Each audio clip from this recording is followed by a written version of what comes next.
Breaking news చూస్తున్నాం. తెలంగాణలోకి ఒక్కొక్కరిగా అడుగు పెడుతున్నారు ఉగ్రవాదులు. ఇటీవల కాలంలో నిజామాబాద్లోని బోధన్లో ఒక వ్యక్తి ఇక్కడే ఉండిపోయి ఇక్కడే చదువుతున్నారనే పేరుతోని పాకిస్తాన్ ఉగ్రవాదులతో చేతులు కలిపి పలు కీలకమైనటువంటి ఆధారాలని మ్యాప్లని సమకూర్చుకొని కుట్రలకు తెరలేపిన విషయం మనందరికీ తెలిసిందే.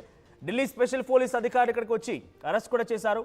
అయితే ఇప్పుడు మరొక బిగ్గెస్ట్ బ్రేకింగ్ న్యూస్ ఏంటంటే హౌరా ఎక్స్ప్రెస్లో ఉగ్రవాదులు ఉన్నారన్నట్టుగా రైల్వే అధికారులకి ఫోన్ వచ్చిందట. రైల్లో ఉగ్రవాదులు ఉన్నారని ఫోన్ వచ్చిందట. అయితే ఫోన్ కాల్ రావడంతో అధికారులు అలర్ట్ అయ్యారు. గట్కేసర్ దగ్గరే రైలును ఆపేసి తనిఖీలు చేస్తున్నారు పోలీసులు. పోలీసుల తనిఖీలతో అటు ప్రయాణికులు కూడా భయాందోళనకు గురవుతూ ఉన్నారు. నిజంగానే ఉగ్రవాదులు ఉంటే అటు పోలీసులు తనిఖీలు చేస్తూ ఉండగా ఇంకోవైపుగా అక్కడ ప్రయాణికుల్ని అడ్డు పెట్టి వారి ప్రాణాలు తీస్తామని చెప్పి బయటపడిపోయినా ఆశ్చర్యపోకండి. హౌరా ఎక్స్ప్రెస్ అనేది అటు కోల్కతా హౌరా నుంచి సికింద్రాబాద్ వైపుగా వస్తున్నటువంటి ట్రైన్ ఇది. సో అక్కడి నుంచి వస్తున్న క్రమంలో మరి ఎవరా ఉగ్రవాదులు? హైదరాబాద్కి నిజంగానే రావాలనుకున్నారా? ట్రైన్ని మార్గంగా ఎంచుకొని హైదరాబాద్ వస్తూ ఉన్నారా?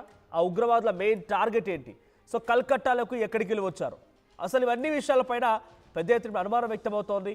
సో ఆ ట్రైన్ విజువల్స్ మనం చూస్తున్నాం. హౌరా ఎక్స్ప్రెస్లో ప్రస్తుతానికి గట్కేసర్ దగ్గర ఆ ట్రైన్ నిలిపివేసి అధికారులు క్షుణ్ణంగా పరిశీలిస్తున్నారు. ఆ ఫోన్ కాల్ ఎక్కడి నుంచో వచ్చింది, నిజంగానే అక్కడ అందులో ఉగ్రవాదులు ఉన్నట్టుగా ఇంటెలిజెన్స్ నిఘా వర్గాలు అంచనా వేశాయి, లేదంటే ఒక ఆకతాయిలు చేసినటువంటి పరిణామ విషయంలో పైన ప్రస్తుతానికి రైల్వే అధికారులు పోలీసులు మొత్తం పెద్ద ఎత్తున తనిఖీలు చేపడుతూ ఉన్నారు. ప్రతినిధి మధు కూడా సిద్ధంగా ఉన్నారు. మధు, సో హౌరా ఎక్స్ప్రెస్ హౌరా నుంచి సికింద్రాబాద్ వైపుగా వస్తున్నటువంటి ఆ రైల్లో ఉగ్రవాదులు ఉన్నారట్టుగా ఫోన్ కాల్ వచ్చింది. ఇందుకే ఆ ఫోన్ కాల్ ఎక్కడి నుంచో వచ్చింది? ఆకతాయిల పనా లేకపోతే ఇంకేదైనా నిజంగానే ఇంటెలిజెన్స్ నిఘా వర్గాలు కూడా అంచనా వేస్తున్నాయా? ఎగ్జాక్ట్లీ ఆపరేషన్ సింధూర్ తర్వాత పెద్ద ఎత్తున చర్చ జరిగింది ఉగ్రవాదులకు సంబంధించి. వారికి సహకరించేటువంటి వారిని కూడా ఏరివేస్తామనేటువంటి స్టేట్మెంట్ చేశారు అప్పుడు. సో ఇప్పుడు ఎన్ఐఏ ఆధ్వర్యంలో దేశవ్యాప్తంగా పెద్ద ఎత్తున తనిఖీలు కొనసాగుతున్నాయి, నిఘా కొనసాగుతుంది. ఎవరు వారికి ఆశ్రయం కల్పిస్తున్నారు, సమాచారం ఇస్తున్నారు, వారిని ఎవరు ఇన్ఫ్లుయెన్స్ చేస్తా ఉన్నారు, ఇక్కడ ఉన్నటువంటి స్థానికులని, అదంతా ఉగ్రవాదులకు సహకారం చేస్తున్నటువంటి వారు, వారికి నిధులు ఇస్తున్నటువంటి వారు, వీటన్నిటిపైన దృష్టి పెట్టింది ఎన్ఐఏ. దాంట్లో భాగంగా ప్రస్తుతం రైల్లో ఉగ్రవాదులు ప్రయాణిస్తున్నారు అనేటువంటి సమాచారం ఎన్ఐఏ ద్వారా అందిందా, లేదంటే ఇంకా వేరే నిఘా వర్గాల ద్వారా అందిందా సమాచారం అనేటువంటిది ఇంకా స్పష్టత రాలేదు. కానీ గత కొంతకాలంగా దేశంలో ఎన్ఐఏ పెద్ద ఎత్తున దృష్టి పెట్టింది. వారికి సహకరిస్తున్న వారు, వాళ్ళు ఎక్కడ ఉంటున్నారు, ఇంతకుముందు గతంలో ఎక్కడ ఉండేవారు, ఎవరెవరితో ఫోన్ లో మాట్లాడుతున్నారు, ఏ దేశాలతో సంబంధాలు కలిగి ఉన్నాయి అనేటువంటి అంశాలపైన దృష్టి పెట్టారు. ప్రస్తుతం రైల్వే ప్రొటెక్షన్ ఫోర్స్ కి సమాచారం అందడంతో రైలు ఆపేశారు, తనిఖీలు చేస్తా ఉన్నారు. లగేజీలతో సహా ప్రతి ఒక్కరిని అనుమానంతో ఉన్నటువంటి వారు ఫోన్ ఎక్కడి నుంచి వచ్చింది? ఆ ఫోన్ వచ్చేటువంటి విధానం చూస్తే చాలా క్లియర్ గా అర్థం అవ్వచ్చు అది నిఘా వర్గాల నుంచి వచ్చిన ఇన్ఫర్మేషన్ లేదంటే ఆకతాయిలు చేసిన పని. ఆ ఫోన్ కాల్ కి సంబంధించి అంశం పైన ఆర్పీఎఫ్ అధికారులు ఏం చెప్తున్నారు? ఎగ్జాక్ట్లీ ఇప్పుడు తెలంగాణ, ఆంధ్రప్రదేశ్ అనేటువంటిది ఉగ్రవాదులకు గతంలో ఆశ్రయం కల్పించినటువంటి పరిస్థితి ఉంది. కొద్దిమంది సానుభూతి పనులు, ఉగ్రవాద సానుభూతి పనులు, ఈ రెండు ఇన్సిడెంట్ రెండు తెలుగు రాష్ట్రాల్లో జరిగాయి.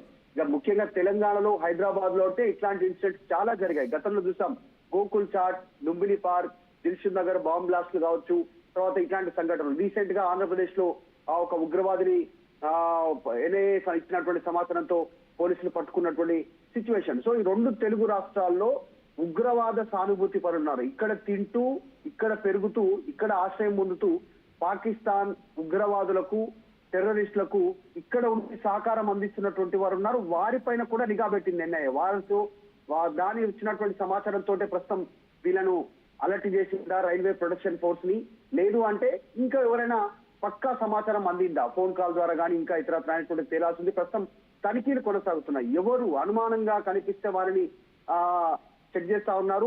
చాలా పక్కా సమాచారంతో ఈ రైలు తనిఖీ నిలిపివేసి గట్కేసర్ దగ్గర తనిఖీలు చేస్తున్నట్టుగా తెలుస్తా ఉంది. ఆపరేషన్ సింధూర్ తర్వాత ఉగ్రవాదం పైన భారత్ ఒక ఉక్కు పాదం మోపుతా ఉంది. ఎట్టి పరిస్థితుల్లో ఎవరిని వదలొద్దు, ఏ ఉగ్రవాద చర్యలు చేపట్టినా, సహకరించినా, వారికి ఆశ్రయం కల్పించినా, వారితో సత్సంబంధాలు కలిగి ఉన్నా ఖచ్చితంగా వారిని అందరినీ వేసేటువంటి కార్యక్రమం. ఈ ఫోన్ కాల్ ద్వారా నిజంగా ఒకటి ఆలోచించాల్సింది ఏంటంటే ఇంత స్వేచ్ఛగా రైళ్లలో, విమానాల్లో తిరుగుతూ ఉన్నారా ఉగ్రవాదులంతా? భారత్ లోకి ఎంట్రీ ఇవ్వడమే కాకుండా స్వేచ్ఛగా తిరుగుతూ ఉన్నారు ఎక్కడ పడితే అక్కడ. ఎగ్జాక్ట్లీ అంటే ఇక్కడ స్థానికంగా ఉన్నటువంటి వారు, వాళ్ళు భారత్ లో ఉంటూ, భారత్ లో నివసిస్తూ, భారతదేశ పౌరుడిగా ఉంటూ భారతదేశాన్నే విచ్ఛిన్నం చేసేటువంటి ఉగ్రవాదులతో చేతులు కలుపుతా ఉన్నటువంటి పరిస్థితి మనం గతంలో చూసాం. ఇక్కడ హైదరాబాద్ లో జరిగినటువంటి బాంబ్ బ్లాస్టులు కానీ, వారికి సానుభూతి పరులు కానీ, ఉగ్రవాదం చనిపోతే పెద్ద పెద్ద ర్యాలీలు తీసినటువంటి సిచ్యువేషన్ హైదరాబాద్ లో మనం చూసాం. చంద్రాయన్ గుట్ట, బార్కస్ ఈ ప్రాంతాల్లో పెద్ద ఎత్తున ర్యాలీలు తీస్తే దానికి ఎంఐఎం కూడా సపోర్ట్ చేసి ఉగ్రవాది పాడేమోసినటువంటి ఇన్సిడెంట్. సో ఇట్లాంటివి ఇతరులను ఇన్ఫ్లుయెన్స్ చేస్తా ఉంటుంది. కాబట్టి ఉగ్రవాదులకు సానుభూతి పరులు, మతపరమైనటువంటి వారికి ఒక ఇన్ఫ్లుయెన్స్ చేయడము, బ్రెయిన్ వాష్ చేయడంతో ఈ రకంగా ఇట్లాంటి వారికి సహకరిస్తా ఉన్నారు. రూములు, ఆ తర్వాత ఆర్థికంగా వారికి సహకారము, ఇంటర్నెట్ అంటే ఏదో రూపంలో ఉపాధి కూడా కల్పిస్తున్నారు. దొంగతనంగా ఆధారు, ఓటరు, పాన్ కార్డు ఇట్లాంటివి అడ్రస్ ప్రూఫ్లు కూడా వాళ్ళకి కల్పిస్తా ఉన్నారు. సిమ్ కార్డులు గతంలో మనం చూసాం, అనేక సిమ్ కార్డులు ఫేక్. అంటే ఇప్పుడు కూడా సానుభూతి పరుల యొక్క ఆహ్వానం మేరకే వారిని కలిసేందుకే ఉగ్రవాదులు వస్తున్నారు అనుకోవాలా? నో డౌట్, ఎలాంటి డౌట్ లేదు. ఎందుకంటే ఒక ఉగ్రవాది ఇట్లాంటి విచ్ఛిన్నకరణ శక్తి కోసం విచ్ఛిన్నకరమైనటువంటి చర్యలకు వస్తూ ఇంత స్వేచ్ఛగా తిరుగుతున్నారంటే స్థానికుల సమాచారం లేకుండా, స్థానికుల సహకారం లేకుండా వాళ్ళు ఇంత ఈజీగా యాక్సెస్ దొరికేటువంటి అవకాశం ఉండదు. మనం సాధారణంగా మనం వేరే ఒక ఊరికి వెళ్తేనే అక్కడ ఇన్ఫర్మేషన్ తీసుకుంటాం, కనుక్కుంటాం, అక్కడ ఎవరినో మాట్లాడతాం. సో ఉగ్రవాదులు వచ్చి ఇక్కడ అడ్డాగా మారుతున్నారు, ఒక కుట్రకు పాల్పడుతున్నారు, ఇంత స్వేచ్ఛగా తిరుగుతున్నారు ఒక ప్రాంతం నుంచి ఒకరికంటే స్థానికంగా ఉన్నటువంటి స్లీపర్ సెల్స్, స్థానికంగా ఉన్నటువంటి సానుభూతి పరులే 100% వారికి సహకరిస్తారు. కాబట్టి వారిపైన కూడా ఎన్ఐఏ దృష్టి పెడుతుంది. మేబీ ఎన్ఐఏ ఇచ్చినటువంటి దృష్టితోటే, సమాచారంతో ఈ రైళ్లు నిలిపివేసి తనిఖీలు చేస్తున్నట్టుగా ప్రస్తుతం అయితే చర్చ జరుగుతుంది. కొంత క్లారిటీ రావాలి. సో మొత్తానికైతే మరొక్కసారి ఆపరేషన్ సింధూర్ తర్వాత ఉగ్రవాదులు ట్రైన్ లో ప్రయాణిస్తున్నారనేటువంటి విషయంతో ఒక్కసారిగా నగరం ఉనికి పడింది. గతంలో మనం చూసాం, పాకిస్తాన్ నుంచి గుజరాత్ మీదుగా లోపలికి వచ్చి బాంబే వచ్చి హోటల్ నారిమన్ హోటల్లో తాజకృష్ణలో దాడి చేసిన ఘటన.